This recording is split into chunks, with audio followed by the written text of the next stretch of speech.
ଆପଣମାନେ ତ ଏ କାହାଣୀର ପ୍ରଥମ ଭାଗ ନିଶ୍ଚୟ ଶୁଣିଥିବେ। ଯଦି ଶୁଣି ନାହାନ୍ତି ତାହେଲେ ଆମ ଚ୍ୟାନେଲରେ ଯାଇ ଶୁଣି ନିଅନ୍ତୁ, କିମ୍ବା ଏହି ଭିଡ଼ିଓର କମେଣ୍ଟ ସେକ୍ସନରେ ମୁଁ ଏ କାହାଣୀର ପାର୍ଟ 1ର ଲିଙ୍କ ପିନ୍ କରିଦେବି। ଯାଇକି ଶୁଣି ନିଅନ୍ତୁ, ତାପରେ ଏଇ ପାର୍ଟକୁ ଶୁଣନ୍ତୁ। ଚାଲନ୍ତୁ ଆଉ ଡେରି ନକରି କାହାଣୀକୁ ଆରମ୍ଭ କରିବା। ବୋଉ ସେଦିନ ଲଙ୍ଗଳା ହୋଇ ଆଗେ ଆଗେ ଯାଉଥିଲା, ଆଉ ମୁଁ ତା ପଛେ ପଛେ ତାର ଥାକୁଲୁ ଥାକୁଲୁ ହୋଇ ନାଚୁଥିବା ଗାଣ୍ଡିକୁ ଦେଖି ଦେଖି ଚାଲୁଥାଏ। ବର୍ଷାର ଟିପି ଟିପି ପାଣିରେ ବୋଉର ଚିକଣ ଗୋରା ଦେହରେ ପୁରା ମୋତି ଭଳି ଚମକୁଥାଏ। ଏହା ଦେଖି ମୋ ବାଣ୍ଡ ପୁରା 90 ଡିଗ୍ରୀରେ ଠିଆ ହୋଇ ବୋଉର ଗାଣ୍ଡିକୁ ଲକ୍ଷ୍ୟ କରି ରହିଥାଏ। ବୋଉ ମଧ୍ୟ ଜାଣିପାରୁଥିଲା ଯେ ମୁଁ ତାର ଗାଣ୍ଡିକୁ ଦେଖୁଛି ବୋଲି। ବୋଉ ଏବେ ଟିକେ ଟିକେ ଗରମ ହେଉଥିବାରୁ ସେ ମଧ୍ୟ ଜାଣିଶୁଣି ମୋ ଆଗରେ ଗାଣ୍ଡି ହଲେଇ ହଲେଇ ଚାଲୁଥାଏ। କିଛି ସମୟ ପରେ ଆମେ ସେଇ ବିଲରେ ପହଞ୍ଚିଲୁ। ମୁଁ ମୋ ଆଖିକୁ ବୋଉର ଗାଣ୍ଡି ଆଉ ଦୁଧ ଉପରୁ ହଟେଇ ପାରୁନଥାଏ। ଆମେ ଦୁଇଜଣ କାକୁଡ଼ି ତୋଳି ଅମୃତଭଣ୍ଡା ଗଛ ପାଖରେ ପହଞ୍ଚିଲୁ। ମୁଁ କହିଲି, ବୋଉ, ଏଇ ଗଛଟା ଉଚ୍ଚା ଅଛି, ହାତ ପାଇବନି। ବୋଉ କହିଲା, ମୁଁ ତୋତେ ଟେକିଦେବି, ତୁ ହାତ ବଢ଼େଇକି ତୋଳି ଆଣିବୁ। ମୁଁ ବୋଉକୁ ପଚାରିଲି, ତୁ କ'ଣ ମୋତେ ଟେକି ପାରିବୁ? ବୋଉ କହିଲା, ତୁ କ'ଣ ଭାବିଲୁ ତୋ ବୋଉ କ'ଣ ଦୁର୍ବଳିଆ ମାଇକିନା? ତୋ ଭଳିଆ 10 ଜଣଙ୍କୁ ଟେକିକି ଫୋପାଡ଼ି ଦେବି। ମୁଁ କହିଲି, ନା, ତୁ ଟେକି ପାରିବୁନି। ବୋଉ କହିଲା, ତୁ ଏତେ ଯୁକ୍ତି କରନି, ମୁଁ ତୋତେ ଟେକୁଛି, ତୁ ତୋଳ। ଏତିକି କହି ବୋଉ ମୋତେ ଉପରକୁ ଟେକି ଧରିଲା। ମୋର ଲମ୍ବା ବାଣ୍ଡ ବୋଉର ଦୁଧ ମଝିରେ ସେଟ୍ ହୋଇଗଲା। ଯେତେବେଳେ ମୁଁ ତୋଳିବାକୁ ହାତ ବଢ଼େଇଲି, ମୋର ହାତ ପାଇଲାନି। ମୁଁ ବୋଉକୁ କହିଲି, ବୋଉ, ତୁ ମୋତେ ଆଉ ଟିକେ ଉପରକୁ ଉଠା, ମୋ ହାତ ପାଉନି। ବୋଉ ଯେମିତି ମୋତେ ଉପରକୁ ଉଠେଇଲା, ମୋର ଲୁହା ରୋଡ଼ ଭଳି ଶକ୍ତ ହୋଇଥିବା ବାଣ୍ଡ ବୋଉର ମୁହଁରେ ମାଡ଼ ହେଲା। ଯାହା ଫଳରେ ବୋଉ ହଡ଼ବଡ଼େଇ ଯିବାରୁ ତା ଗୋଡ଼ ଖସିଗଲା, ଆଉ ସେ ତଳେ ପଡ଼ିଗଲା। ଆଉ ମୁଁ ମଧ୍ୟ ବୋଉ ଉପରେ ପଡ଼ିଲି। ମୋ ବାଣ୍ଡ ବୋଉର ଗହିରିଆ ନାଭିରେ ଚାପି ହୋଇକି ରହିଥାଏ, ଯାହା ବୋଉ ଅନୁଭବ କରୁଥାଏ। ଆମ ଦୁଇଜଣଙ୍କ ମୁହଁ ପାଖାପାଖି ଥିଲା, ଆଉ ଆମେ ଦୁଇଜଣ ଗରମ ନିଶ୍ୱାସ ଛାଡ଼ିବାକୁ ଲାଗିଲୁ। ବୋଉର ହାବଭାବରୁ ଜଣାପଡ଼ୁଥିଲା ମୋ ବାଣ୍ଡଟା ତା ବିଆରେ ପୂରେଇ ଦେବାକୁ ଚାହୁଁଛି, ହେଲେ ମା ପୁଅ ସମ୍ପର୍କ ଯୋଗୁଁ ସେ ନିଜକୁ ସମ୍ଭାଳି ନେଉଥାଏ। ତାପରେ ବୋଉ କହିଲା, ମୋ ଉପରୁ ଉଠ। ମୁଁ କହିଲି, ବୋଉ, ମୁଁ ମନା କରୁଛି, ତୁ ମୋତେ ଟେକି ପାରିବୁନି। ମୋ କଥା ଶୁଣିଲେ ସିନା ରହ, ମୁଁ ତୋତେ ଟେକୁଛି, ତୁ ତଳିବୁ। ତାପରେ ମୁଁ ବୋଉକୁ ପଛରୁ କୁଣ୍ଢେଇ ଧରି ଟେକିଲା ବେଳକୁ ମୋର ବାଣ୍ଡଟା ବୋଉର ଗାଣ୍ଡିରେ ରଗଡ଼ି ହେଉଥିଲା। ବୋଉ ଗୋଟେ ଦୁଇଟା ଭଣ୍ଡା ତୋଳିଲା ପରେ ବୋଉ କହିଲା, ଆଉ ଟିକେ ଉପରକୁ ଉଠା। ମୁଁ କହିଲି, ଠିକ୍ ଅଛି। ଏବେ ବୋଉର କାମ ବାସନା ବଢ଼ି ଯାଇଥିଲା। ବୋଉ କହିଲା, ପୁଅ, ତୋର ସାପଟା ମୋ ଦେହରେ ବାଜୁଛି, ଯଦି କାମୁଡ଼ି ଦେବ? ମୁଁ କହିଲି, ନା ବୋଉ, ସାପଟା ତା ଗାତ ଖୋଜୁଛି, ଗାତ ପାଇଗଲେ ସେ ଗାତ ଭିତରକୁ ପଳେଇବ, କାହାକୁ କିଛି କହିବ ନାହିଁ। ବୋଉ କହିଲା, ପୁଅ, ମୋତେ ଏଇ ସାପକୁ ଡର ଲାଗୁଛି। ମୁଁ କହିଲି, ତୁ ଡରନି, ସାପକୁ ତ ଦୁଇଟା ଗାତ ଦେଖାଯାଉଛି, ହେଲେ ସାପ ଡରୁଛି କାଳେ ଗାତ ମାଲିକ ମାରପିଟ କରିବ ବୋଲି। ବୋଉ କହିଲା, ପୁଅ, ଏଇଟା ତ ମୂଷା ଗାତଟା, ଏଥିରେ ତ ଅଜଗର ଭଳି ସାପ ପଶି ପାରିବନି। ମୁଁ କହିଲି, ତୁ ଖାଲି ହଁ କର, ସେ ଆରାମରେ ପଶିବ। ବୋଉ କହିଲା, ପୁଅ, ଏଇ ଗାତ ଭିତରେ 2 ବର୍ଷ ହେଲାଣି କୋଉ ସାପ କି କିଛି ପଶିନାହିଁ। ଗାତରେ ସାପ ପୂରେଇବାକୁ ଅସମ୍ଭାଳ ହେଲାଣି। ଖାଲି ଟିକେ ଜଗି ରଖି ତୋ ସାପକୁ ପୂରେଇବୁ, କାଳେ ଗାତ ଫାଟିଯିବ। ମୁଁ କହିଲି, ଠିକ୍ ଅଛି ବୋଉ। ତାପରେ ବୋଉ ମୋତେ ତା ଉପରୁ ଉଠେଇଲା, ଆଉ ସେଇ କାଦୁଅ ବିଲରେ ଘୋଡ଼ି ଭଳି ଗାଣ୍ଡି ଟେକି ନଇଁ ରହିଲା। ମୁଁ ବୋଉର ବିଆ ଆଉ ଗାଣ୍ଡି କଣାରେ ଆଙ୍ଗୁଳିରେ ଘଷି ଘଷି ସଲସଲ କରୁଥାଏ। ସେଇ ସମୟରେ ହଠାତ୍ ବିଜୁଳି ମାରିଲା। ବିଜୁଳି ଆଲୁଅରେ ବୋଉ ଗାଣ୍ଡିର ଗୋଲାପୀ କଣା ପୁରା ସ୍ପଷ୍ଟ ଦେଖାଗଲା। ବୋଉ ଗାଣ୍ଡିର ଗୋଲାପୀ କଣାକୁ ଦେଖି ମୁଁ ପୁରା ପାଗଳ ହୋଇଗଲି, ଆଉ ପାଗଳ କୁକୁର ଭଳି ବୋଉର ଗାଣ୍ଡିର ଗୋଲାପୀ ରଙ୍ଗର କଣାକୁ ଜିଭ ପୂରେଇ ଚାଟିବାକୁ ଲାଗିଲି। ବୋଉ ଏବେ ଭୁଲି ଯାଇଥିଲା ଯେ ବୋଉ ଏବେ ତା ଗାଣ୍ଡିଟା ଚାଟୁଛି, ମାନେ ଯେ ତା ଗାଣ୍ଡି ଚାଟୁଛି ସେ ତା ପୁଅ ବୋଲି। ବୋଉ ଏବେ ସବୁ ଲାଜ ସରମ ଛାଡ଼ି ତା 2 ହାତରେ 2 ଥଲଥଲିଆ ମାଂସାଳ ଗାଣ୍ଡିକୁ ମେଲାଇକି ରଖିଥାଏ। ମୁଁ କହିଲି, ବୋଉ, ତୋ ଗାଣ୍ଡିଟା ମସ୍ତ ହୋଇଛି, ବାପା କ'ଣ ତୋ ଗାଣ୍ଡି ମାରନ୍ତି? ବୋଉ କହିଲା, ପୁଅ, ତୋ ବାପା ମୋ ଗାଣ୍ଡି ପାଇଁ ପୁରା ପାଗଳ। ସେ ତ ଚଉଠି ରାତିରେ ମୋ ଗାଣ୍ଡି ମାରି ମୋ ଗାଣ୍ଡିର ଉଦ୍ଘାଟନ କରିଥିଲେ।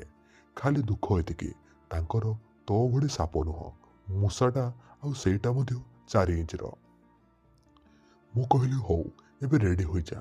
8 ଇଞ୍ଚର ସାପ ତୋ ଗାଣ୍ଡି ଫଟେଇବାକୁ ପୁରା ରେଡ଼ି ହେଲାଣି। ତୋ ଗାଣ୍ଡି ମୁହଁରେ ତା ଫଣା ମାରୁଛି। ବୋଉ କହିଲା, ପୁଅ ପୂର୍ବ 2 ବର୍ଷରୁ ବିକଳ ହୋଇକି ରହିଛି, ଆଜି ୟାର ଭୋକ ମେଣ୍ଟେଇ ଦେ ଧନ। ମୁଁ କହିଲି, ଯାହା ତମ ଇଚ୍ଛା। ମୋର 8 ଇଞ୍ଚର ଲମ୍ବା ବାଣ୍ଡର 3 ଇଞ୍ଚ ମୋଟା ମୁଣ୍ଡି ବୋଉ ବିଆରେ ଲଗେଇ ଜୋରରେ ଧକ୍କା ଦେଲା ପରେ ପୁରା ବାଣ୍ଡ ମୁଣ୍ଡି ତା ଭିତରେ ଗଳିଲା। କଷ୍ଟରେ ବୋଉର ଚିତ୍କାର ବାହାରିଗଲା। ବୋଉ କହିଲା, ଏ ପୁଅ, ମାରିଦେଲୁ ମୋତେ। ମୁଁ ବାଣ୍ଡକୁ ଟିକେ ପଛକୁ କାଢ଼ି ଆଉ ଗୋଟେ ଜୋରଦାର ଧକ୍କା ଦେଲି। ପୁରା 8 ଇଞ୍ଚର ବାଣ୍ଡ ବୋଉର ବିଆ ଭିତରେ ଗଳିଗଲା। ବୋଉର ମୁଣ୍ଡ ଯାଇ ଭୂଇଁରେ ଲାଗିଗଲା, ଆଉ ତା ପାଟିରୁ ଚିତ୍କାର ବାହାରିଗଲା, ଯାହା ଘୋଡ଼ା ଗାଡ଼ି ଶବ୍ଦରେ ଦବିଗଲା। ବୋଉ କହିଲା, ପୁଅ ଟିକେ ଧୀରେ ଧୀରେ ଗେଇଁବୁ। ମୁଁ ତ ବୋଉ, କୋଉ ରାଣ୍ଡି ନୁହଁ। ଲାଗୁଛି ମୋ ବିଆ ଆଜି ପାଟିଲା। ବୋଉ ତା ମୁହଁଟା କାଦୁଅରେ ସଲବଲ ହୋଇଗଲା।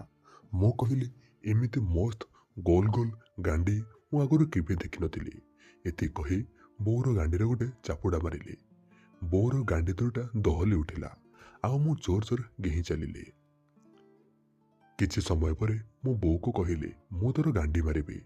ବୋଉ ଜୋଶରେ ଥିବାରୁ ରାଜି ହୋଇଗଲା, ଆଉ କହିଲା, ଧୀରେ ଧୀରେ ପୁରେଇବୁ। ମୁଁ ବୋଉ ବିଆରୁ ବାଣ୍ଡକୁ କାଢ଼ି ଦେଇ ବୋଉର ଗାଣ୍ଡି କଣାରେ ଲଗେଇକି ରଖିଲି। ବୋଉ ବିଆର ଲାଳରେ ବାଣ୍ଡ ପୁରା ଲାଳୁଆ ହୋଇଥିଲା। ଧୀରେ ଧୀରେ ବାଣ୍ଡର ମୁଣ୍ଡିଟା ବୋଉର ଗାଣ୍ଡିରେ ପୁରେଇଲି। ମୁଣ୍ଡିଟା ଗାଣ୍ଡି କଣାରେ ପଶିବା ପରେ ବୋଉକୁ କଷ୍ଟ ହେଉଥିଲା। ସେ ମୋତେ କାଢ଼ିବାକୁ ଅନୁରୋଧ କଲା, କିନ୍ତୁ ମୁଁ ଗୋଟେ ଜୋରଦାର ଧକ୍କା ମାରିଲି। ପୁରା 8 ଇଞ୍ଚର ବାଣ୍ଡ ବୋଉର ଗାଣ୍ଡି କଣା ଭିତରେ ଗଳିଗଲା। ବୋଉ କଷ୍ଟ ସହି ନ ପାରି କାଦୁଅରେ ଶୋଇଗଲା, ଆଉ ମୁଁ ସେମିତି ବୋଉର ଗାଣ୍ଡିରେ ବାଣ୍ଡ ପୁରେଇ ତା ଉପରେ ଶୋଇ ରହିଲି। କିଛି ସମୟ ପରେ ଧୀରେ ଧୀରେ ବୋଉ ଗାଣ୍ଡିରେ ଗେହିବାକୁ ଲାଗିଲି। ଏବେ ବୋଉକୁ ମଜା ଆସୁଥାଏ। ଜୋର ଜୋର ବର୍ଷା ହେଉଥିଲା, ଆଉ 2 ବର୍ଷରୁ ଥିବା ବୋଉ ଗାଣ୍ଡିର ଭୋକ ମଧ୍ୟ ମେଣ୍ଟି ଯାଉଥିଲା। ଏବେ ବୋଉର ଯନ୍ତ୍ରଣା କମିଯାଇଥିଲା, ଆଉ ସେ କହୁଥିଲା, ପୁଅ ଏବେ ଜୋର ଜୋରରେ ତୋ ବୋଉର ଗାଣ୍ଡି ମାର। ମୁଁ ଏବେ ବୋଉକୁ ଘୋଡ଼ା ଭଳି ଘେଉଁଥିଲି, ଆଉ ବୋଉ ମଧ୍ୟ ତା ଗାଣ୍ଡି ଟେକି ମୋ ବଡ଼ ବାଣ୍ଡର ମଜା ନେଉଥିଲା। ଠିକ୍ ଏତିକିବେଳେ କୁଆପଥର ପଡ଼ିବା ଆରମ୍ଭ ହେଲା। ମୁଁ ଗୋଟେ ଝଟକାରେ ବୋଉର ଗାଣ୍ଡିରୁ ବାଣ୍ଡକୁ କାଢ଼ିଦେଲି, ଆଉ ଦେଖିଲି ଯେଉଁ ଗାଣ୍ଡି କଣାଟା ଆଗରୁ ଛୋଟ ଗୋଲାପୀ ରଙ୍ଗର ଫୁଲ ଭଳି ଦେଖାଯାଉଥିଲା, ସେଇଟା ଏବେ 3 ଇଞ୍ଚର ପାଇପ ଭଳି ମେଲା ହୋଇଯାଇଥିଲା। ଆଉ ବୋଉ ଗାଣ୍ଡି ଭିତରଟା ବିଜୁଳି ଆଲୁଅରେ ସଫା ସଫା ଦେଖାଯାଉଥିଲା। ମୁଁ ବୋଉ ଗାଣ୍ଡିରେ ଗୋଟେ ଶକ୍ତ ଚାପୁଡ଼ା ମାରି କହିଲି, ଦୌଡ଼ି ଚାଲ ବୋଉ। ବୋଉ ମଧ୍ୟ ସମୟ ନଷ୍ଟ ନ କରି ଦୌଡ଼ିଲା। ମୁଁ ମନ ଖୁସିରେ କାକୁଡ଼ି ଆଉ ଭଣ୍ଡା ଧରି ବୋଉ ପଛରେ ଦୌଡ଼ିଲି। ବୋଉର ଗାଣ୍ଡି ଫାଡ଼ିଆ ଦୁଇଟା ଭୟଙ୍କର ଭାବରେ ତଳ ଉପରେ ହୋଇ ନାଚୁଥାନ୍ତି, ଆଉ ମୋ ବାଣ୍ଡ ବି ଝୁଲି ରହିଥିଲା। କିଛି ସମୟ ପରେ ଆମେ ସେଇ ଭଙ୍ଗା ଘରକୁ ପଳେଇଗଲୁ, ଆଉ ଆମେ ଧଇଁ ସଇଁ ହୋଇଯାଇଥିଲୁ। ବୋଉ କହିଲା, ପୁଅ ମୋ ଦୁଧ ଆଉ ଗାଣ୍ଡି କୁଆପଥର ମାଡ଼ରେ ଫାଟିଗଲା ଭଳି ଲାଗୁଛି। ମୁଁ କହିଲି, ହଉ ଆସ, ମୁଁ ମାଲିସ କରିଦେବି। ମୁଁ ବୋଉକୁ ସେଇଠି ତଳେ ଶୁଆଇ ଦେଇ ତା 2 ଗୋଡ଼କୁ ଟେକି ମୋ କାନ୍ଧ ଉପରେ ରଖିଲି, ଆଉ ଗୋଟେ ଝଟକାରେ ପୁରା 8 ଇଞ୍ଚର ବାଣ୍ଡକୁ ବୋଉର ବିଆ ଭିତରେ ପୁରେଇଲି, ଆଉ ପୁଣି ଗେହିବାକୁ ଲାଗିଲି। ପୁରା 2 ବର୍ଷ ପରେ ବୋଉ ବିଆରେ ଗୋଟେ ବାଣ୍ଡ ପଶିଲା। ସେଇଟା ପୁଣି 8 ଇଞ୍ଚ, ପୁଣି ତା ନିଜ ପୁଅର ବାଣ୍ଡ। ବୋଉ ମଧ୍ୟ ମୋର ମୁଷଳିଆ ମୋଟା ବାଣ୍ଡର ମଜା ନେଉଥିଲା। 10 ମିନିଟ୍ ଗେହିବା ପରେ ବୋଉ ତାର ପୋଜିସନ ବଦଳିବାକୁ କହିଲା, ଆଉ ସେ ପୁଣି ଥରେ ଘୋଡ଼ି ଭଳି ଆଣ୍ଠେଇ ରହିଲା। ମୁଁ ତାକୁ ଘୋଡ଼ା ଭଳି ପଛରୁ ଗେହିବାକୁ ଲାଗିଲି। ମୁଁ କହିଲି, ବୋଉ ତୋ ବିଆ ଆଉ ଗାଣ୍ଡିରେ ଗେହିବାକୁ ମସ୍ତ ଲାଗୁଛି। ବୋଉ ମଧ୍ୟ ମୋ ବାଣ୍ଡର ବହୁତ ତାରିଫ କରିବାକୁ ଲାଗିଲା। ମୁଁ ବୋଉ ଗାଣ୍ଡିରେ ଗୋଟେ ଚାପୁଡ଼ା ମାରି କହିଲି, ବୋଉ ଗୋଟେ କଥା ପଚାରିବି? ବୋଉ କୁକୁର ଭଳି ଆଣ୍ଠେଇ ଗିହା ଖାଇ ଖାଇ କହିଲା, ହଁ ପଚାର, କ'ଣ ପଚାରିବୁ? ମୁଁ କହିଲି, ବୋଉ ତୋତେ ବାପାଙ୍କୁ ଛାଡ଼ି ଆଉ କେହି ତୋ ବିଆ କି ଗାଣ୍ଡିରେ ଗେହିଛନ୍ତି ନା ନାହିଁ? ବୋଉ କହିଲା, ନା ପୁଅ, ତୁ ହେଉଛୁ ଦ୍ୱିତୀୟ ଯିଏ ଏଇ ଘୋଡ଼ିର ସବାରି କରୁଛୁ। ନହେଲେ ଆଜି ପର୍ଯ୍ୟନ୍ତ ତୋ ବୋଉ କାହାକୁ ହେଲେ ତା ପାଖ ତଳ ମୋଡ଼େଇ ଦେଇନି। ମୁଁ ଲଗାତାର ବୋଉର ବିଆରେ ଗେହିଁ ଚାଲିଥାଏ, ଆଉ ତା ଗାଣ୍ଡିରେ ଚାପୁଡ଼ା ମାରୁଥାଏ। ବୋଉ 40 ମିନିଟ୍ ହେଲା ଗିହା ଖାଉଥିଲା। ବାପା କେବେ ଏତେ ସମୟ ଧରି ବୋଉକୁ ଗେହି ନାହାନ୍ତି। ବୋଉ ଆଜି ଗିହା ଖାଇ ଖାଇ ହନ୍ତସନ୍ତ ହୋଇଯାଉଥିଲା। ତାପରେ ମୁଁ କହିଲି, ବୋଉ ମୋର ବାହାରିବ, କୋଉଠି ଛାଡ଼ିବି? ବୋଉ କହିଲା, ମୋ ଗାଣ୍ଡିରେ ଛାଡ଼ିଦେ। ମୁଁ ବୋଉ ବିଆରୁ ବାଣ୍ଡ କାଢ଼ିବା ପରେ ବୋଉ ବିଆର ନକ୍ସା ବଦଳି ଯାଇଥିଲା। ମୁଁ ଗୋଟେ ଧକ୍କାରେ ପୁରା ବାଣ୍ଡକୁ ବୋଉର ଗାଣ୍ଡିରେ ପୂରେଇଥିଲି ଆଉ ତା ବାଳକୁ ମୁଠେଇ ଧରି ଫୁଲ ସ୍ପିଡରେ ବୋଉର ଗାଣ୍ଡିରେ କେହି କେହି ମଜା ନେଲି। ବୋଉର ଦୁଇଟା ଦୁଧ ସମାନ ଗତିରେ ଆଗ ପଛ ହୋଇ ଦହଲୁଥାଏ। ମୁଁ ବୋଉ ଗାଣ୍ଡିରେ ଗୋଟେ ଜୋରଦାର ଧକ୍କା ମାରିଲି। ବୋଉ ସିଧା ମୁହଁ ମାଡ଼ି ତଳେ ଶୋଇଗଲା ଆଉ ମୁଁ ମୋର ସବୁ ବୀର୍ଯ୍ୟକୁ ବୋଉର ଗାଣ୍ଡି ଭିତରେ ଛାଡ଼ିଦେଲି ଆଉ ବୋଉ ଉପରେ କିଛି ସମୟ ଶୋଇ ରହିଲି। ମୁଁ ବୋଉକୁ ପଚାରିଲି, ବୋଉ ତୋତେ ମଜା ଲାଗିଲା କି ନାହିଁ?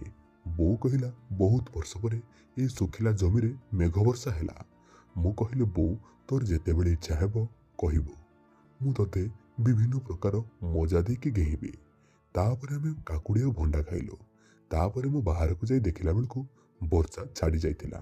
ମୁଁ କହିଲି, ବୋଉ ବର୍ଷା କମିଗଲା, ଚାଲ ଏବେ ଘରକୁ ଯିବା। ଆମେ ଦୁଇଜଣ ନିଜ ନିଜର ପୋଷାକ ପିନ୍ଧି ଗାଡ଼ି ଧରି ଆମେ ଆମର ଘରକୁ ଫେରି ଆସିଲୁ। ଦର୍ଶକ ବନ୍ଧୁ, ଏଇଠି ସମାପ୍ତ ହୋଇଛି ଏ କାହାଣୀର ପାର୍ଟ 2। ଏ କାହାଣୀ ଏଇଠି ସମାପ୍ତ ହେଉଛି। ଆଉ ଯଦି ଆପଣମାନେ ଏ ପର୍ଯ୍ୟନ୍ତ ଆମ ଟେଲିଗ୍ରାମ ଚ୍ୟାନେଲରେ ଜଏନ୍ କରିନାହାନ୍ତି ତାହେଲେ ଜଲ୍ଦି ଯାଇ ଏଇ ଭିଡ଼ିଓର କମେଣ୍ଟ ସେକ୍ସନରେ ଥିବା ଲିଙ୍କରେ କ୍ଲିକ୍ କରି ଆମ ଟେଲିଗ୍ରାମ ଚ୍ୟାନେଲକୁ ଜଏନ୍ କରନ୍ତୁ। ସେଠି ଆପଣମାନେ କିଛି ଏଭଳି ଜିନିଷ ପାଇବେ ଯାହାକି ମୁଁ ଆପଣମାନଙ୍କୁ ଏଇ ୟୁଟ୍ୟୁବରେ କହିପାରିବିନି। ଜଲ୍ଦି ଯାଇ କମେଣ୍ଟ ସେକ୍ସନରେ ଥିବା ଲିଙ୍କରେ କ୍ଲିକ୍ କରି ଟେଲିଗ୍ରାମରେ ଜଏନ୍ କରନ୍ତୁ। ଆଜି ପାଇଁ ଏତିକି, ରହୁଛି। ଦେଖା ହେବା ଆଉ ଏକ ନୂଆ ଭିଡ଼ିଓରେ। ଧନ୍ୟବାଦ।